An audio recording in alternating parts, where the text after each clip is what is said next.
સતગુરુ ભગવાન કી જય, સનાતન ધર્મની જય। મંત્રનું મહત્વ ત્યારે જાગે કે એને જપવાની જે વિધિ છે એ આપણે જાણવું બરાબર છે।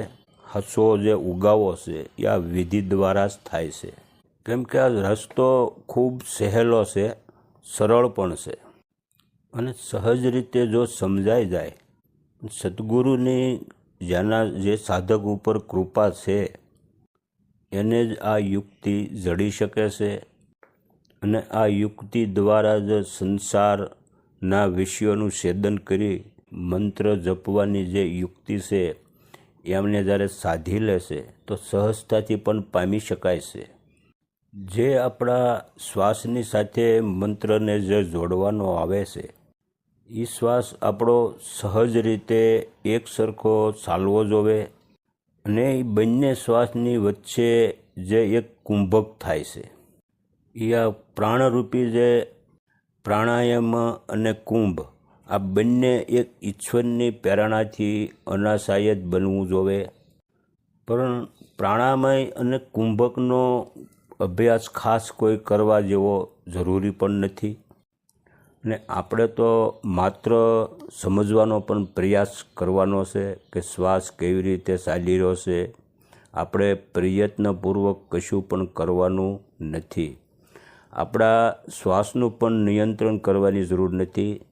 સહજ રીતે જે અંદર લ્યો છો અને જે સહજ રીતે બહાર આપણે શ્વાસ જે કાઢીએ છીએ એ શ્વાસ થંભાવવાની પણ જરૂર નથી।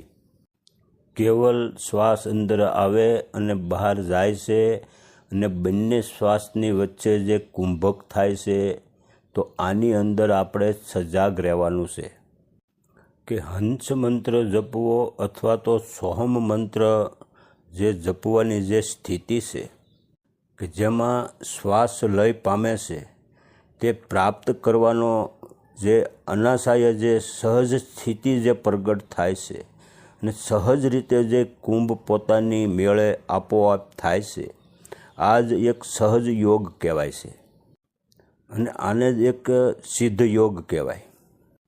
અને આ ખૂબ જ સરળ હોવા છતાં પણ સાધકને આની અંદર સમજદારી એટલે કે એક જાગૃત અવસ્થામાં રહેવું પડે છે।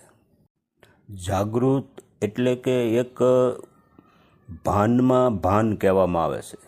જે શરીરરૂપી જે આપણી બુદ્ધિ છે એનાથી એક સૂક્ષ્મ બુદ્ધિ છે। ભાન એટલે સમજણ, એટલે જે સમજણ છે આંતરિક સમજણ છે એની અંદર આપણે સજાગતાપૂર્વક સાક્ષી ભાવમાં રહેવું પડે છે। આપણને જે મંત્ર અનુકૂળ પડતો એ મંત્ર આપણે જપી શકાય છે અથવા તો સદગુરુએ જે મંત્ર આપ્યો છે એ મંત્રનો પણ આપણે ઉપયોગ કરી શકીએ છીએ, એને પણ આપણે સાધી શકીએ છીએ। શ્વાસ અંદર લેતા અને બહાર જતા જે મંત્ર આની સાથે આપણે જોડવાનો હોય છે અને આ અભ્યાસ દ્વારા આપણે સોહમનો સાક્ષાત્કાર થાય છે અને અહીંયા આપણા અજંપા પણ શરૂ થાય છે।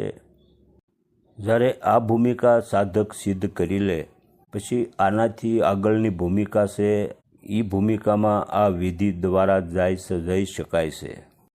જેવી રીતે શાનમાં શાન આવે છે એવી જ રીતે ભાનમાં પણ ભાન આવે છે।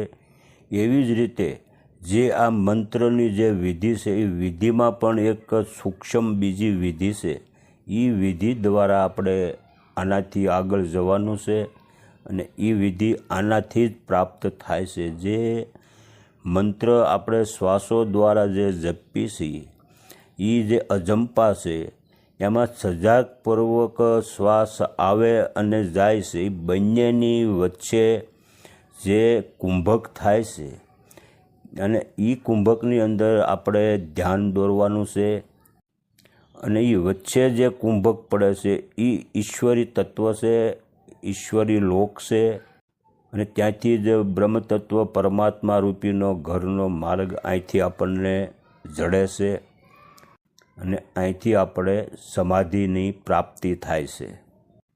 સમાધિ એટલે કે નિર્વિકલ્પ, કોઈ સંકલ્પ વિકલ્પ ત્યાં ઉઠતા નથી।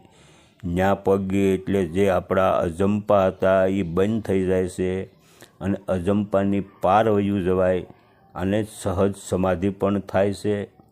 કેમ કે બંને શ્વાસની વચ્ચે જે કુંભક થાય છે ત્યાં સંકલ્પ વિકલ્પ નથી હોતા, ત્યાં કેવલ નિરાકાર નિર્ગુણ ભૂમિ હોય છે અને એને જ ગંગામાં મેદાન પણ કહે છે.